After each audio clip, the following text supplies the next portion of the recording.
Pour ces éléments un petit peu factuels, pour situer un petit peu le sujet, vous avez peut-être vu que dans la loi d'orientation qui a été votée en mars 2025, elle fixe un objectif de 400 000 agricoles et 500 000 exploitants agricoles en 2035. Donc déjà, on peut regarder ce que ça donne, ça.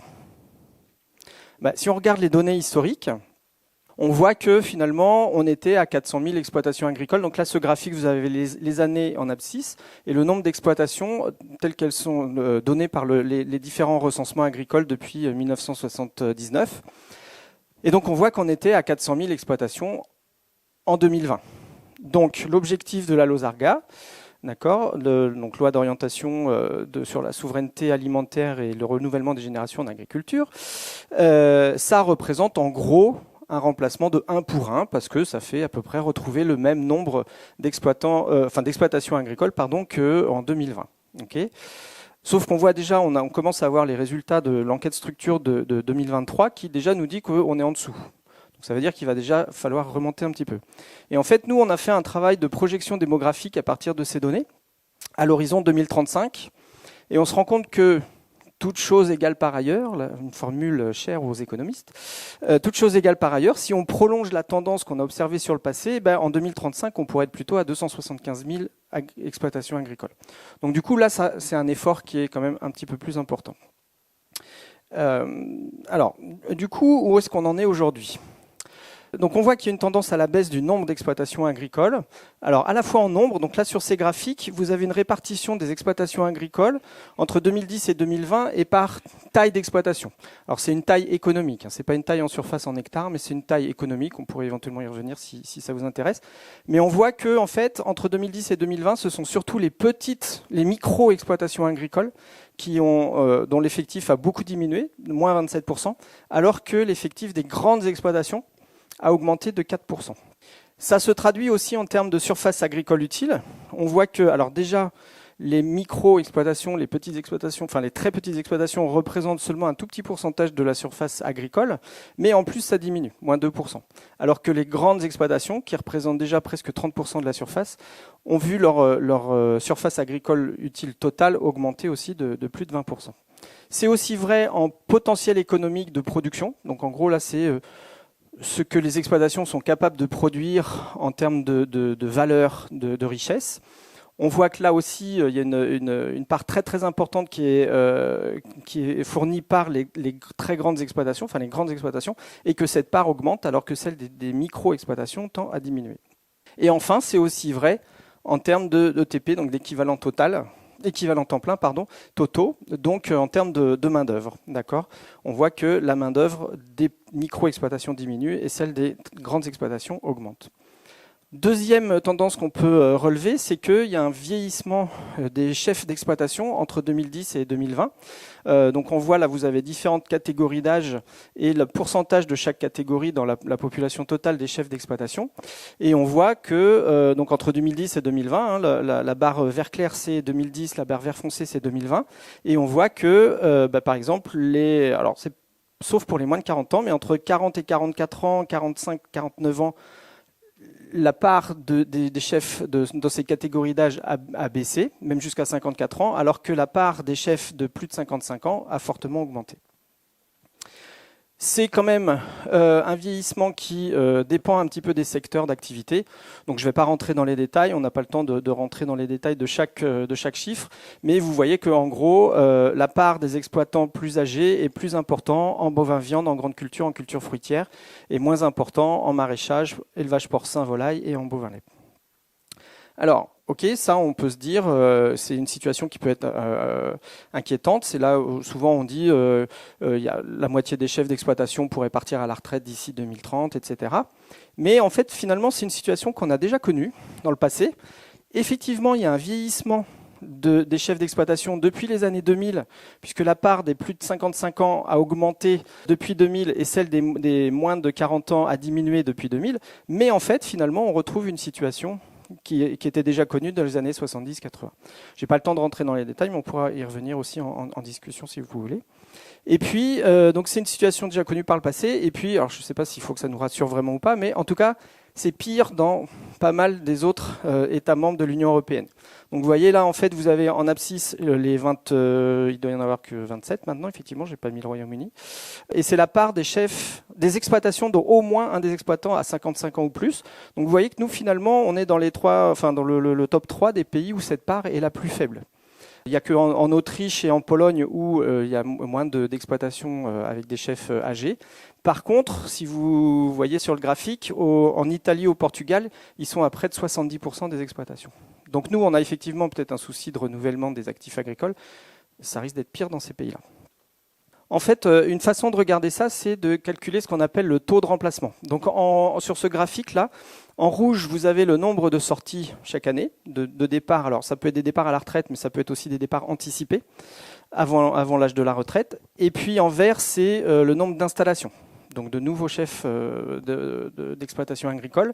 Et si on fait le rapport des deux, on obtient ce qu'on appelle le taux de remplacement. Donc ce taux de remplacement, c'est bien le nombre d'installations pour le nombre de sorties. Et donc on constate que depuis les années de 2010 à peu près, on est autour de 2 installations pour 3 sorties en moyenne au niveau national. Bien sûr, il faudrait rentrer dans le détail par secteur, par région, etc. etc. Mais on voit que cet indicateur-là, c'était amélioré, entre guillemets, puisqu'au début des années 2000, on était plutôt à 1 sur 2, 50%, une installation pour 2 départs. Aujourd'hui, on est plutôt à 2 pour 3. Mais encore une fois, la loi de 2025 nous dit qu'il faudrait faire du 1 pour 1. Est-ce que c'est possible ou pas? On discutera ça tout à l'heure. Et puis, voilà, donc oui, je vous disais, il y a une diversité en fonction des secteurs, notamment. Donc on peut calculer aussi ce qu'on appelle le taux de renouvellement, c'est pas tout à fait le même concept. Là, c'est le nombre d'installations par rapport aux agriculteurs qui sont déjà en place dans chaque secteur. Donc en gros, c'est comment vous renouvelez effectivement le stock d'exploitants en place. Et donc on voit que ce sont dans les élevages bovins, lait, viande mixte, et puis en élevage porcin, où là, ce taux de renouvellement est le plus faible, et c'est plus dynamique en maraîchage et en élevage de volailles, et d'ovins caprins également. Un autre phénomène qu'il est intéressant de souligner, c'est le développement des formes sociétaires d'exploitation. Donc vous voyez, en gros, dans les années 80, on avait uniquement des exploitations qui avaient un statut juridique d'exploitation individuelle. Ce sont ces exploitations dont le nombre diminue énormément, alors que le nombre d'exploitations sociétaires augmente beaucoup. Là, on a le détail entre GAEC, ARL, autres, etc. Et donc on voit que sur ces exploitations, donc qui sont les petites, moyennes et grandes, on a exclu les micros, les très très petites, on a aujourd'hui plus d'exploitations sociétaires que d'exploitations individuelles. Mais en fait, en termes de surface, ça c'est vrai depuis les années 2005 en fait. Depuis 2005, les exploitations sociétaires utilisent plus de surface agricole que les exploitations individuelles. Et on voit bien que c'est un phénomène qui va tendre à s'amplifier. Et puis, derniers éléments factuels dont j'avais envie de vous parler, c'est l'augmentation de la part du salariat dans les exploitations agricoles. Donc là, les 2 barres en vert, c'est plutôt la main-d'œuvre familiale et non salariée, d'accord. En vert foncé, vous avez les chefs d'exploitation et co-exploitants. En vert clair, la main-d'œuvre permanente familiale. Et en jaune-orange, vous avez la main-d'œuvre salariée sur les exploitations. Il faudrait aussi discuter de la main-d'œuvre salariée hors exploitation, mais qui travaille sur les exploitations, donc dans les entreprises de travaux agricoles, les CUMA, etc. Et en fait, ce qu'on voit sur ce graphique, c'est que la main-d'œuvre familiale et non salariée a tendance à diminuer et assez fortement, alors que la main-d'œuvre salariée, non seulement elle augmente dans l'absolu, c'est-à-dire en nombre, mais elle augmente aussi en relatif, c'est-à-dire en pourcentage. D'accord ? Donc, c'est pour ça qu'on préfère parler de renouvellement des actifs agricoles plutôt que des générations, parce que ce n'est pas seulement une question d'âge, mais c'est aussi une question de renouvellement et de changement dans l'ensemble des personnes qui travaillent sur et en dehors des exploitations. Et donc pour finir, si je suis à peu près dans les temps, Valérie, je ne vais pas rentrer dans les détails parce que ce sont des points qui, on espère, seront abordés dans la table ronde tout à l'heure, mais juste pour souligner quelques enjeux autour du renouvellement des actifs agricoles et de la transmission des exploitations. Il y a d'abord des enjeux qui pour moi sont économiques et financiers, c'est-à-dire qu'aujourd'hui de plus en plus le coût d'une installation est élevé et c'est pas juste le coût de la reprise, c'est-à-dire de l'achat de l'exploitation et des moyens de production, mais ce sont aussi tous les investissements qu'il y a à faire dans les 3-4 années qui suivent, Ça c'est aussi en lien avec le maintien et on espère plutôt le développement de la performance après l'installation. On voit certains travaux montrent que juste après qu'on s'installe, il y a une petite perte de performance et que ça prend un petit peu de temps pour revenir à niveau et réaugmenter la performance des exploitations. On a des enjeux autour de l'accès aux facteurs de production, donc c'est aussi bien le foncier que le crédit, la main-d'œuvre. Il faut aussi, et notamment salariés, ça devient aussi compliqué des fois de trouver des salariés. Et j'ai mis aussi les actifs immatériels. Donc ça va être les contrats avec les coopératives, les aides de la PAC, enfin voilà, des choses qui sont nécessaires sur l'exploitation, mais qui sont immatérielles. Et puis enfin, dernier enjeu, c'est l'environnement socio-professionnel. Donc c'est s'inscrire dans des réseaux professionnels, être accompagné par les services de développement agricole, les relations entre les filières amont-aval quand on reprend. Est-ce qu'on garde les mêmes contrats? Est-ce qu'on change? Comment ça se passe en fonction s'il y a une évolution du système de production? Est-ce qu'on garde les mêmes filières? Et puis deuxième type d'enjeux, qui sont des enjeux que j'ai qualifiés un peu de psychosociaux, avec, on le verra aussi, je pense, aujourd'hui de plus en plus d'installations non seulement hors cadre familial, donc des agriculteurs qui ne prennent pas la succession de leurs parents ou de membres de leur famille, mais aussi de ce qu'on appelle donc les NIMA, les fameux NIMA non issus du milieu agricole, donc des gens qui peuvent être en reconversion professionnelle, en deuxième partie de carrière. Voilà, ça donne une diversité de profils. Donc oui, la relation avec le cédant, voilà comment on gère cette transition, cette transmission en fait entre le jeune, ou moins jeune des fois maintenant, qui arrive et la personne qui quitte et qui part à la retraite. Transmission de savoir, de savoir-faire, etc.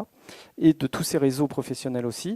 La question du logement d'habitation, qui des fois pose un gros problème lorsque le cédant reste habité dans l'ancienne maison. Et du coup, le nouveau, lui, doit se trouver une solution aussi pour se loger. Et une grosse question en termes de conditions de travail, notamment en élevage, sur tout ce qui est temps de travail, astreinte, l'équilibre entre repos et vacances, la vie de famille, etc. Où les nouveaux installés, les jeunes, les profils qu'on a aujourd'hui sont plus en demande d'amélioration des conditions de travail que par le passé. Voilà, je vous remercie. Merci Laurent pour cet éclairage. Merci aussi pour nous rappeler ce qui s'est passé il y a quelques années, parce qu'on a peut-être oublié cette baisse aussi qu'on avait dans les remplacements il y a 20-30 ans même. Voilà. Donc, merci beaucoup, vous restez avec nous.